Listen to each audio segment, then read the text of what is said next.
I probably shouldn't have said that. Good job. Thank you. Well, Great way to start off the live stream. Great way to start the you're live. welcome. All right, so keep the link posted in IRC stuff and make sure everybody knows we're going on live. All right. Hello there, Shadowware community. This is Shadowware TV, and this is D&D Freak.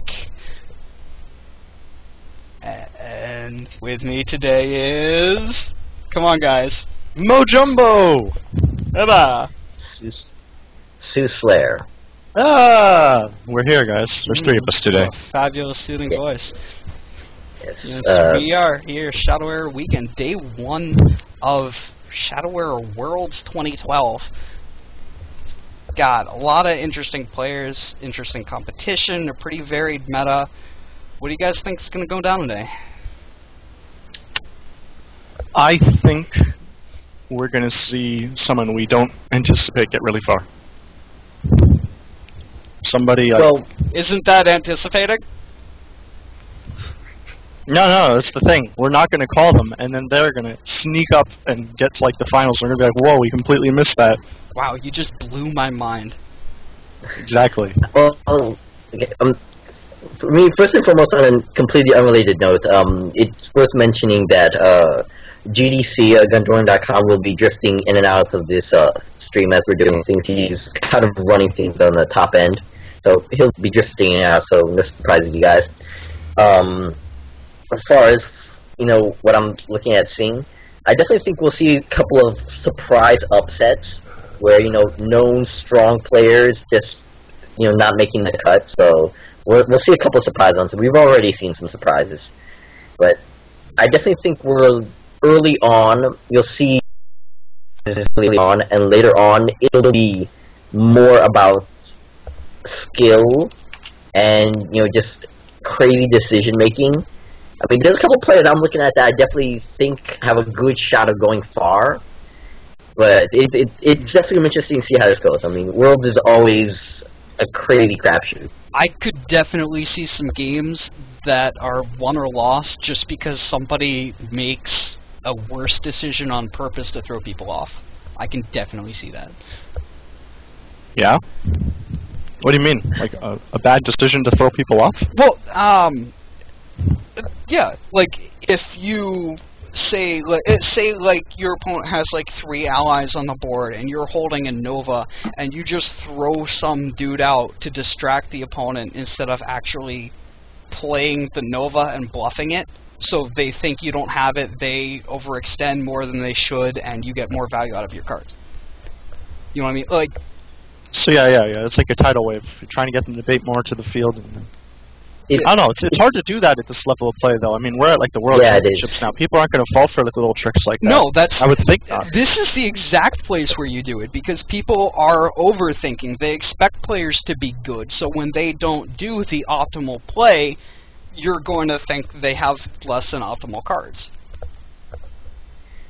Which is true. I mean, what I think actually really will decide some matchups is a specific situation that is, well, like what you're saying, D&D, where what you don't play. But, you know, for a specific situation to prove the point, several months back, there was a challenge match. I don't remember which, it wasn't a tournament, but it was a street challenge kind of thing. And, no, I think it was a Team Juggernaut defending the Guardian type challenge thing.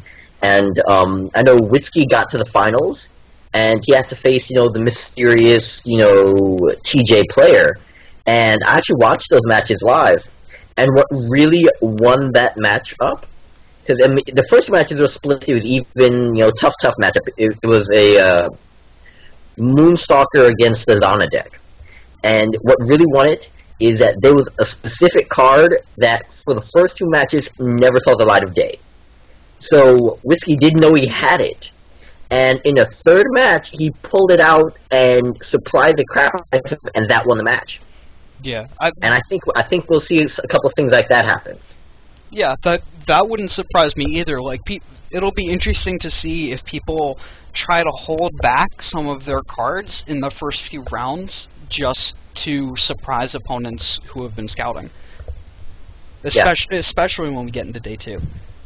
Yeah, that'd be smart. Maybe, but it might cost people games in the same way. It's a risk, a calculated risk. It's true. I mean, the way I would handle the logic is, you know, if I'm losing the match and my chances of winning it are very low, and especially at this level, if it's the first match of a set, I'd rather not tip my hand and reveal, you know, that I have a specific counter to the type of deck they're using when it's not going to help me win the match. I've already lost it. And I'll just save it till the next match where they don't know I have it. Yeah. And then I'll use it to actually help me win. So, you know, that's actually a really good trick, is to make sure not to show more than you have to. Like, if you know, oh, I'm going to lose, you don't have to play out your hand. You can just be like, hey, you know what? End. I'm done.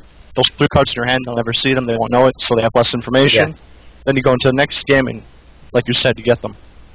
Yeah, I've definitely seen that happen a lot. Well, I mean, what separates the top tier players from, like, you know, the higher tier players is really the tiniest thing, and that's one of them. Just knowing when not to play a card. Even if it helps you win the match, knowing when not to play is a really tough thing to do. It's a tough call, and you never know if you have it right until afterwards. Overextension is one of the things that really decides. Yeah, definitely. Who's good and who's not. So people don't overextend into tidal waves. Yeah. Well, I don't think we'll see a whole lot of tidal waves. I'm not sure we'll see that many priests played. I mean, don't get me wrong, I'm the priest guy. I would love to see some priests being played. You're the priest guy. I built Xanax, bro. I have a great Zonda Mornblade deck, I'll have you know. Like, oh, high fives all around, yeah. But I don't think we'll see. Everybody plays with tier 2 heroes. I mean, I'd love to see it, but especially considering the last 2 World Championships, or the last 2 major Woven-driven tournaments, there was a priest in the finals. The last one was Jericho versus Zana in the finals with Lion Dragon using the Zana and Binam eventually winning. But this time I don't see that as likely, although I hope for it. Yeah, I don't see priests going that far either, unfortunately. I don't know the hero list of who's playing what, but I don't know if they're being played at all. So this could all be a moot point. I'll have to play devil's advocate and say definitely an off-ball hero. An off-ball hero is going to make it like way up to the finals. Well, I'd say like Xana's healing and that kind of thing is relevant against mages, but I think Spell Eater Benz is in this world, which it hasn't been before, and it makes heroes other than priests able to withstand burn. So that's true. Makes Lance really nice. Yeah. So what I always do is you just stick in 2 Spell Eater Bends in your Lance deck, and then you're like, oh no, I'm about to. Oh, sorry. And then you take the game back. Well, it's funny because I mean, I don't know about you guys, but you know, for me, the surprise hero that I think might actually do pretty well, that would kind of surprise me if it does really well, that I'm hoping for, is actually Banebo. I think Banebo has some legs to him. Yes, definitely. Banebo has actually made it to the semifinals of 2 of those wild card tournaments, so he's definitely up there. It's surprising. Like he is decent, but he's not played as much as a lot of the other heroes are. I don't think anyway. Like. It's because he's tough. He does little chips of damage and has to say do 3 things to kill a big fatty. Yeah, well, I think an arrow ability. It slows him down. I think that's what it is. I think he played less due to his lack of a distinct, draw engine that doesn't rely on him losing the board to get it. He also and his lack of an insta kill. Well, he has Death Trap, but I feel like he just scoops against a deck that has Aeons and Armor Sandworms. Like, he just can't deal with either of those cards. If you play enough fatties, he'll run out of those little chip damage cards, and then they're all gone, and then what do you do then? Yeah. And Zaladar tends to be similar, but better at doing what he does, because his removal is just more damage per shadow energy, and and mind control's obviously instant removal. Like if Lance hastes in a turn 5 Earthen Protector, then Banebo has 1 turn to play 3 cards to deal with it, or it sticks for a turn, he plays an Aeon, and now it's game. Yeah. Yeah, that definitely does happen. But he has been doing good those wild cards, so you could see a Bambo go far. It's true. I mean, confession, I am not great with Bambo, so I trust and lots of respect to anybody who's able to really rock him really well, because he's just a very unique style, and I think those who do use him well, they have some stuff up their sleeve for some of those crazy matchups. They're prepared at this point. At this point, if of the championship, that's always around the Swiss. If they're going to use a Bambo, I think they're ready. Yeah, that's fair. But I think anybody really needs to be playing a lot and testing a lot for an event like this. You can't go far without. Yes. Absolutely. Well, I know I certainly didn't look where I am.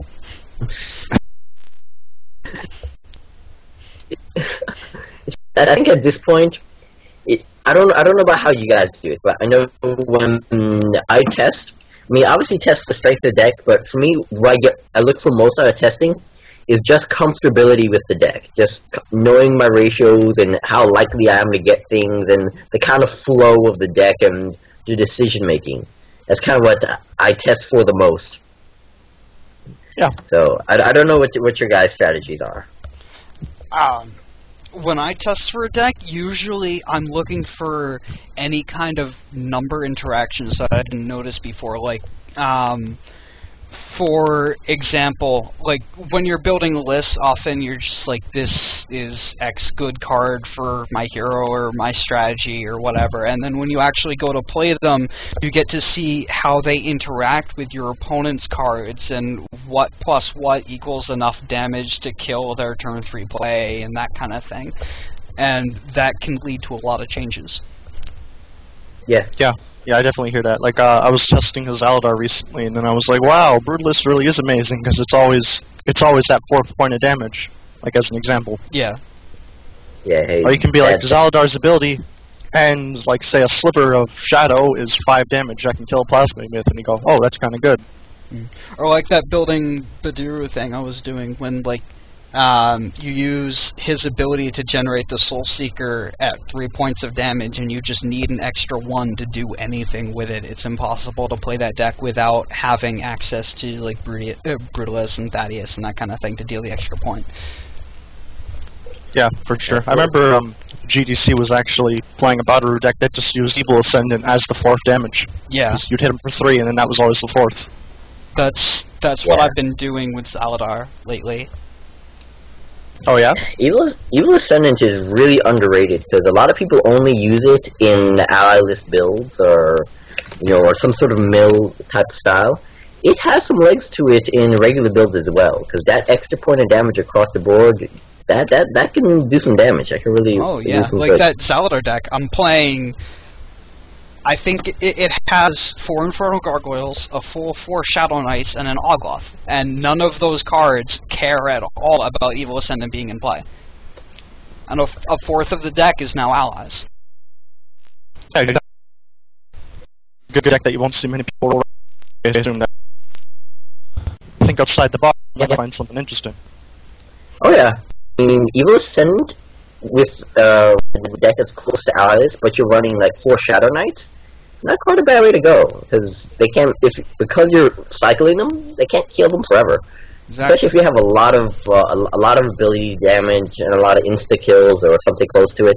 Not quite a bad way to go. Plus, if you're playing the Ogloth in that deck too, you make sure he's staying alive through the Evil Ascendant, even if your opponent isn't running out any allies. Yeah.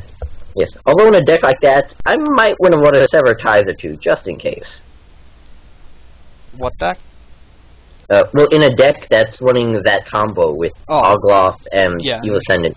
Yeah. I mean, Sever Ties is handy enough to use. I mean, I'm a fan of Sever Ties, so I can't say anything. It has application in some matchups, but a lot of the times I feel like there's something better you can have in the slot. I think it's a very good card for Zaladar because of the fact that if you're playing Dimension Ripper, because it's always going to be a dead draw for them, because you're Elementalist. I mean, Zaladar. Like, you don't play anything that is a valid target. Alright,